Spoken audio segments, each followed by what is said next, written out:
Chris, how do you approach this game? I guess we all talk about sort of an opportunity for youth in these sort of games, and clearly that's the way you must see it again, I suppose.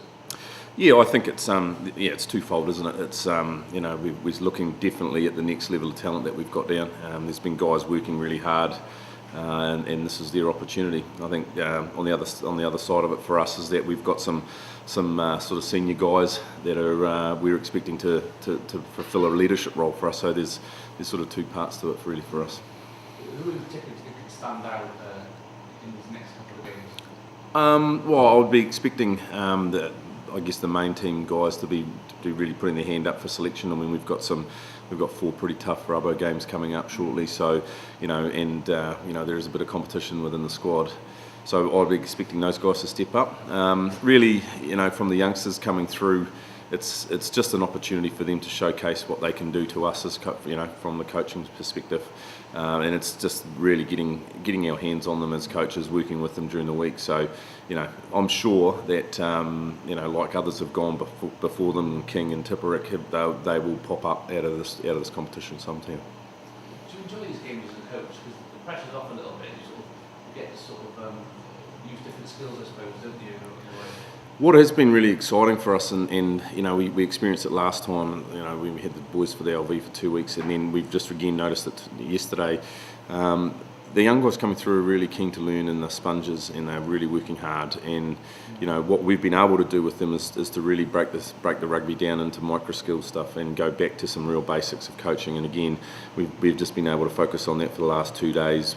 Obviously putting together the game plan and what we want them to run against Exeter this week. So, that's been really exciting for us from a coaching perspective. That's what that's our bread and butter. That's what we love doing, and just to be able to get our hands on that raw talent and sort of start moulding them is really exciting for us.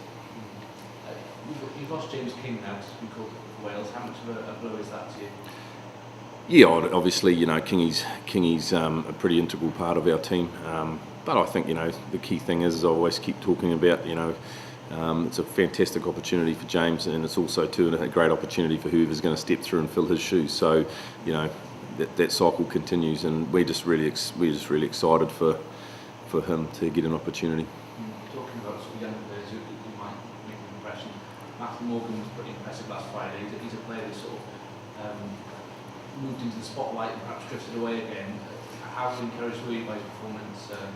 Yeah, I think the key thing about Nip is that he just keeps training well and keeps putting his hand up. And again, it's tough in a position that he's in with some of the calibre of Dan Bigger in his same position. But fair crack to him, he keeps just training hard and putting his head down, and he gets his opportunity this week, and I think that's going to be exciting for him. So yeah, we're looking for him to light it up a little bit, but he's a very good director. He pushes us around the field where we need to go, and I'm sure he'll do a good job.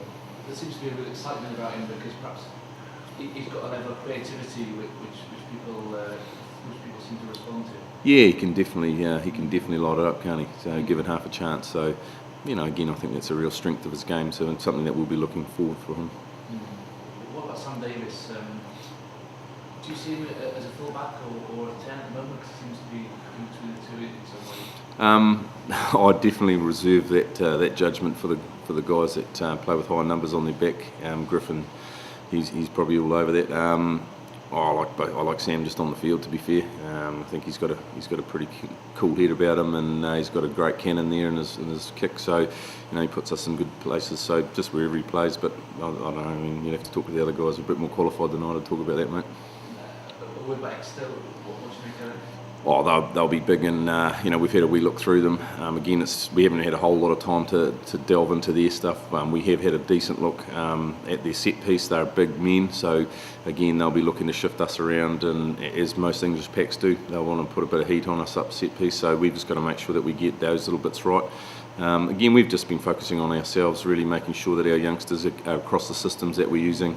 And that we're just really focusing on quality technique, and if we can get a possession of ball that we want, we'll be able to play. So that's really what our focus has been. You faced Exeter, I think, over the last 3 seasons in this competition. Have you got a few scores to say?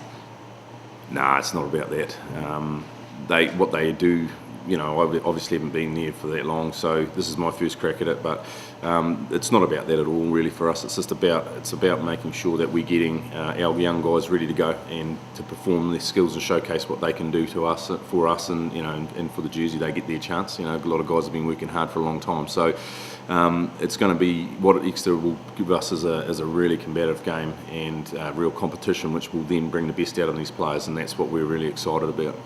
You've got a few injury worries. What's the latest?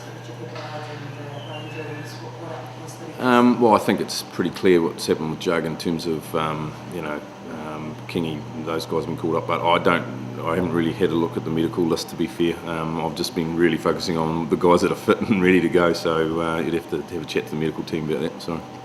Looking forward to Thursday as well with the 11s and disciplinary. Yep. What's your take on that?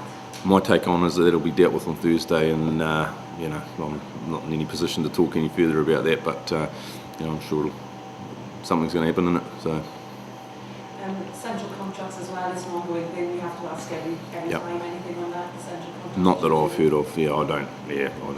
I try and keep out of that. So. With regards to Ryan Jones as well, I know we've been asking about Bristol and everything, and with his injury, are you worried that he might have played the last game for the Ospreys?